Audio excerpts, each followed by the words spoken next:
Lehenga stitching tips అయితే కొన్ని మీతో షేర్ చేస్తాను. ఈ విధంగా 1/2 ఇంచ్ ఐరన్ ప్లీట్స్ లెహెంగా కనుక స్టిచ్ చేయించుకుంటే మీకు స్టమక్ ఉన్న ఎత్తుగా కనిపించకుండా ఉంటుందన్నమాట.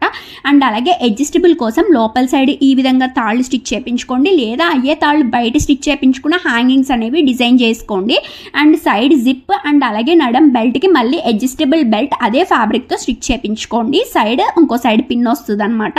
సో ఈ 3 పెట్టి స్టిచ్ చేయించుకున్నారనుకోండి, మెయిన్గా నడం ఫిట్టింగ్ అనేది పర్ఫెక్ట్ ఉంటుంది. ఎలా కావాలంటే అలా ఫిట్ చేసుకోవడానికి ఉంటుంది అనమాట. అందుకని అండ్ ఇంకా ఈ ఫ్యాబ్రిక్ విషయానికి వచ్చేసరికి నాకు ఇలా డార్క్ చాక్లెట్ బ్రౌన్ కలర్ కావాలి, పైగా దానిపైన baby pink colour combination, green colour combination, patola design అయి ఉండాలి అని మేటర్ ఏఐకి ఇస్తే ఏఐ జనరేట్ చేసిన ఇమేజ్లో కొన్ని కలర్ కాంబినేషన్స్ చేంజ్ చేసుకుని ఆ డిజైన్ని డిజిటల్ ప్రింట్ ఫ్యాక్టరీ వాళ్ళకి, సూరత్ వాళ్ళకి సెండ్ చేసుకున్నాను అనమాట. వాళ్ళైతే డిజిటల్ ప్రింట్ చేసి పంపించారు.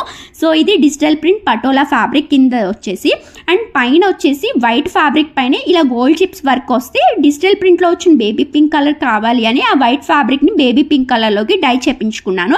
And coming to lehenga stitching, ఒకవేళ కింద ఈ బార్డర్ లేదు అనుకోండి, go through best for umbrella cut. Stomach ఉన్న వాళ్ళకి మాత్రమే చెప్తున్నాను.